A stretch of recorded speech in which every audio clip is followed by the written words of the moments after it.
चलिए आगे बढ़ते हैं। टोंक के मालपुरा से आपको खबर बताते हैं। मालपुरा में डिस्टर्ब एरिया प्रोटेक्शन एक्ट की मांग को लेकर सर्व समाज का प्रदर्शन देखने को मिला है। अब तक 800 परिवारों का यहां पलायन हो चुका है।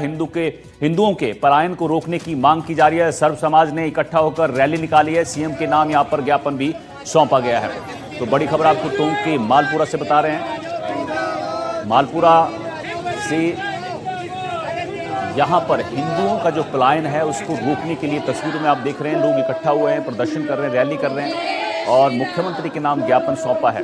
तो मालपुरा में डिस्टर्ब एरिया प्रोटेक्शन एक्ट की मांग की गई है। आपको बता दें कि 800 परिवार यहां से पलायन कर चुके हैं। मालपुरा के सभी समाज के लोगों द्वारा जो यहाँ पलायन की जो समस्या है उसको लेकर एक उन्होंने ज्ञापन दिया है। प्रधानमंत्री मोदी जी के नाम उन्होंने ज्ञापन दिया है, सीएम साहब के नाम ज्ञापन दिया है। जो डिस्टर्ब एरिया जो एक्ट है उसके हिसाब से उन्होंने लागू करने की मांग को लेकर किया है। तो अभी हम देखते हैं उसमें जो भी है उसको भिजवाते हैं। देखो, डिस्टर्ब एरिया प्रोटेक्शन एक्ट लागू करने की मांग को लेकर ये ज्ञापन दिया गया है और इस ज्ञापन के माध्यम से हमने माननीय प्रधानमंत्री जी और माननीय मुख्यमंत्री जी का इस ओर ध्यान आकर्षित करने का प्रयास किया है कि मालपुरा में सन 1950 से लेकर आज तक लगातार लगभग 600 से 800 हिंदू परिवारों का पलायन हो चुका है। हमने सन 2021 में 132 दिन पलायन के इस आंदोलन के लिए कानून बनाने की मांग को लेकर आंदोलन किया।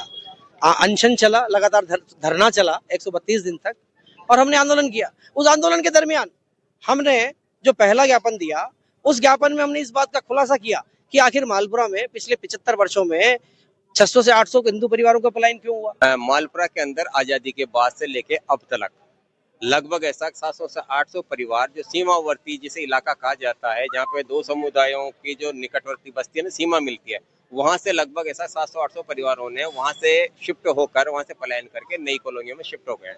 उसका मूल कारण ये होता है कि आप जो बस्तियां हैं उनके आसपास उनका खान पान, आचार विचार, ऐसा पूजा पाठ के तरीके सब विभिन्न है।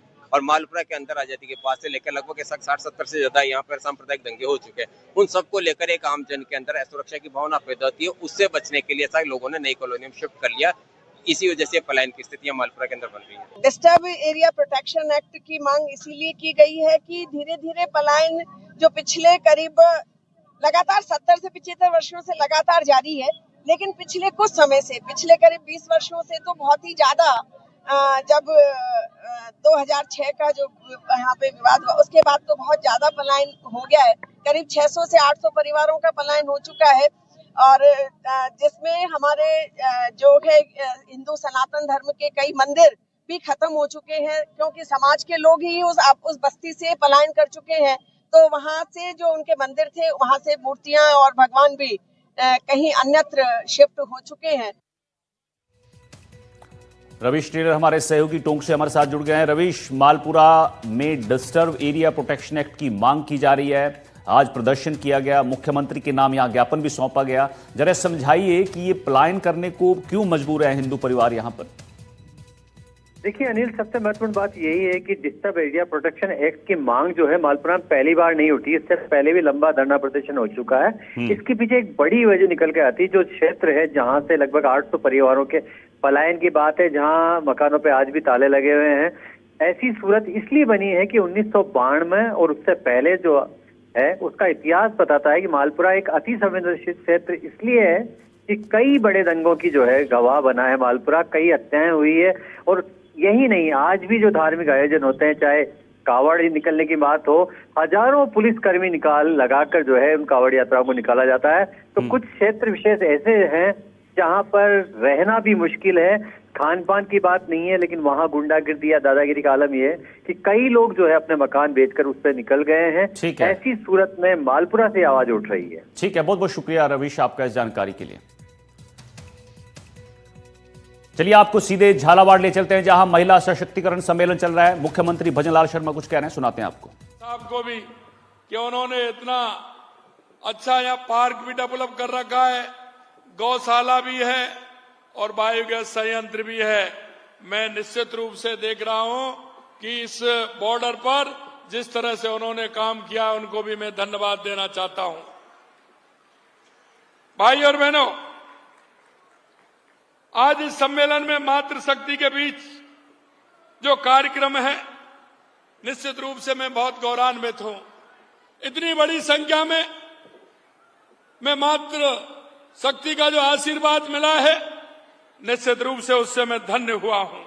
क्यों ये राजस्थान ऐसा राजस्थान है, यहाँ की चित्तौड़ की रानी पद्मिनी, मेवाड़ की रानी कर्णावती, सापरा की हाड़ी रानी की वीरता और त्याग, पराक्रम आज याद आता है, क्योंकि महिलाओं ने सशक्तिकरण के लिए जो काम किया है।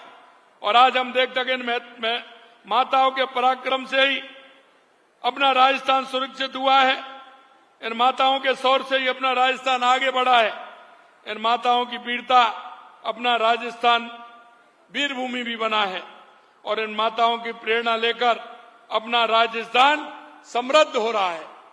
साथियों, मेरा सौभाग्य है कि मुझे आज झालावाड़ की उस पावन धरा पर, क्योंकि ये पुण्य की भूमि है, ये हमारी समृद्ध संस्कृति की भूमि है, निश्चित रूप से मैं इसको भी प्रणाम करता हूं। झालावाड़ की पहचान राजस्थान से सबसे अधिक बारिश होने वाले जिलों में है।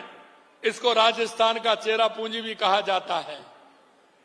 झालावाड़ की पहचान यहाँ के संतरे के उत्पादन से भी है, इसलिए राजस्थान का नागपुर भी इसको कहते हैं, क्योंकि यहाँ सबसे ज्यादा संतरा राजस्थान में आपके यहीं पैदा होता है। झालावाड़ का गौरव दिलाने का श्रेय यहाँ के किसान भाइयों और बागबानों को जाता है। यहाँ का ऐतिहासिक गागरोन दुर्ग इस धरती के सूरवीरों के और शौर्य की पराक्रम की साक्षी तो है ही, साथ ही अपने अनूठेपन के विश्व विरासत स्थल के रूप में भी अपनी पहचान रखता है। यह झालरापाटन जैसा घंटियों का शहर है, तो यही डग क्षेत्र में प्राचीन कोलवी की गुफाएं भी इस डग क्षेत्र के अंदर है। ऐसी समृद्ध विरासत, ऐसी उर्वरक भूमि, ऐसे कर्मठ लोगों के बीच आकर के निश्चित रूप से मैं गौरवान्वित हूं। आज झालावाड़ अपनी विरासत के साथ महिला केंद्रीकृत विकास की भी नई गाथा लिख रहा है। हमें पता है आज आजीविका के क्षेत्र में हमारी महिलाएं जिस तरह से काम कर रही हैं, यहाँ बड़ी संख्या में उपस्थित माता बहनों से कहना चाहूंगा कि हमारी सरकार ने पिछले 2 साल में आपके उत्थान के लिए, आपकी सुरक्षा और आपके कल्याण के लिए विशेष ध्यान दिया है। लगातार हमारी सरकार महिला उत्थान के लिए काम कर रही है।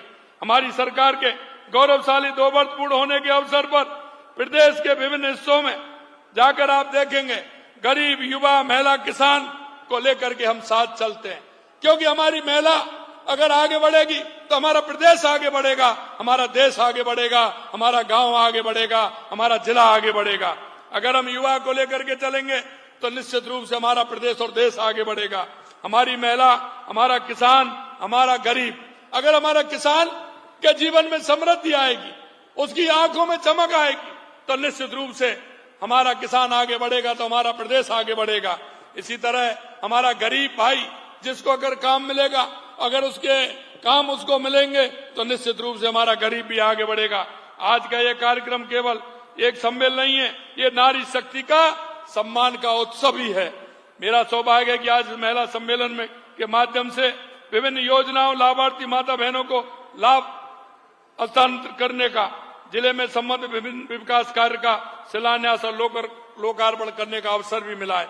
भाइयों बहनों, हमारे देश की आधी आबादी महिलाएं हैं, और जब तक वो सशक्त नहीं होंगी तब तक देश का पूर्ण विकास संभव नहीं है।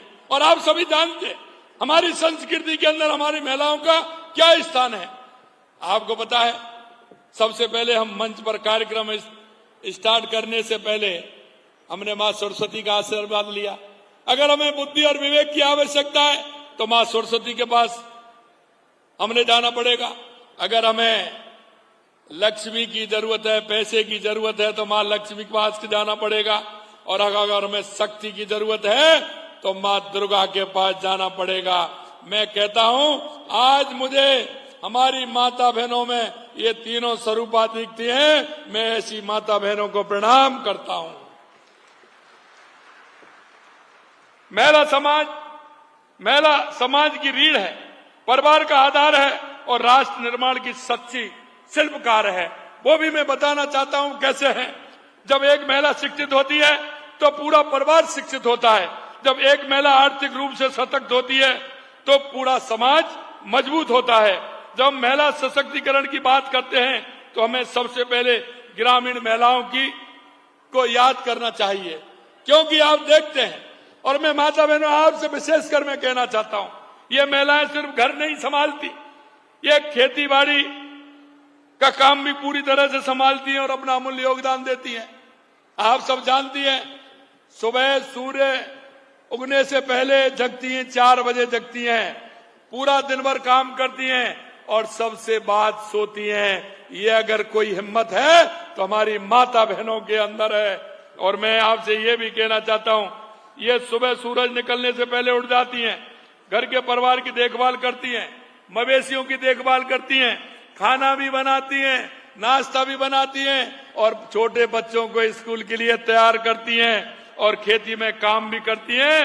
रात को सबसे आखिर में सोती हैं। ये हमारी माता बहनों का ही काम है जो इसको 24 घंटे करती हैं।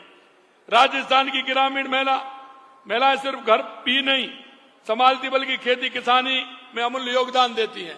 और मैं आप कहना चाहता हूं, अभी हमारी वसुंधरा जी कह रही थी क्या घूंघट, पहले घूंघट यहां होता था, अब धीरे धीरे ऊपर आया है। अरे मैं कहना चाहता हूं, घूंघट ही ऊपर नहीं आया है। जिन महिलाओं के हाथ में खुरपी थी, दरात हुआ करता था, फावड़ा हुआ करता था, अब टैबलेट और लैपटॉप से काम करेंगी हमारी माता बहनें। टैबलेट और कंप्यूटर पर काम करेंगे। आज मैं विशेष रूप से ग्रामीण क्षेत्र की माता बहनों का अभिनंदन करना चाहूंगा, जो सीमित संसाधनों में भी परिवार को पालती है, समाज में आने वाली पीढ़ी को संभालने का काम करती है। अरे हमें क्या पता होता है घर में क्या है क्या नहीं है, लेकिन हमारी माता बहनें, कोई भी व्यक्ति कैसा भी आ जाए, घर पर मेहमान आ जाए, लेकिन उनकी मेहमान नवाजी में किसी तरह की कोई कोर कसर नहीं छोड़ती हैं।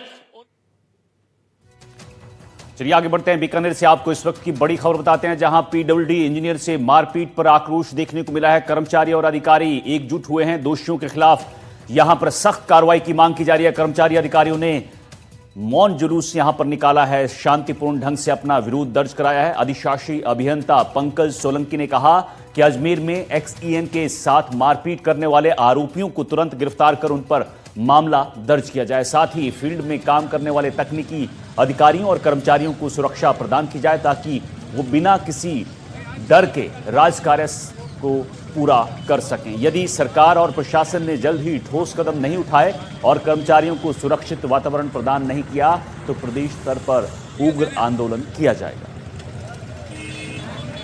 इसलिए अगर हमें सुरक्षित माहौल नहीं मिलेगा तो हम कार्य नहीं करेंगे। इसलिए ये सांकेतिक रूप से मौन जो पेन डाउन जो स्ट्राइक है वो आज की तारीख में पूरे राजस्थान के अंदर, जबकि अजमेर के अंदर सभी जितने भी अभियंता है, सभी विभाग के अभियंता है, उन्होंने उसको रखा है, जबकि बीकानेर के अंदर सिर्फ अभी पीडब्ल्यूडी के अभियंता जो है इसके साथ जुड़े।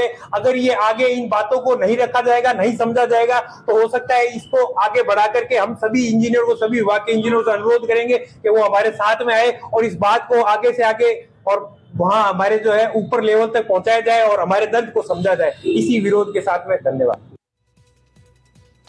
उधर सीकर में गौ सेवकों पर हमलों का विरोध देखने को मिला है। विरोध में विश्व हिंदू परिषद और बजरंग दल की आक्रोश रैली यहां पर देखने को मिली है। विश्व हिंदू परिषद और बजरंग दल का कलेक्ट्रेट पर प्रदर्शन हुआ है। गौ माता को राष्ट्रीय माता घोषित करने की यहां मांग की गई है। गौ सेवकों पर हो रहे हमले का विरोध किया गया है। कलेक्ट्रेट तक नारेबाजी करते हुए रैली निकाली गई। रैली के बाद राष्ट्रपति के नाम जिला कलेक्टर को मांगों का ज्ञापन सौंपा है। गौ तस्करों को पकड़ने के लिए हाईवे पर गश्त बढ़ाने की मांग की गई। गौ तस्करी को रोकने के लिए प्रशासन गौ सेवक कार्यकर्ताओं का सहयोग करे और ये मांग है। साथ ही डंपिंग यार्ड पर तारबंदी कर नगर परिषद के 2 सुरक्षा कर्मी तैनात किए जाएं, ये भी मांग है। और सभी गौ रक्षक दलों के मुख्य कार्यकर्ताओं का प्रशासन की तरफ से गौ रक्षक पहचान पत्र के रूप में आईडी कार्ड बनाया जाए। तो ये मांगे हैं जिसको लेकर ये रैली निकाली जा रही है। गौ रक्षकों द्वारा की गई शिकायतों पर तुरंत कार्रवाई की जाए, ये भी मांग है। और नगर परिषद द्वारा 1962 पशु चिकित्सा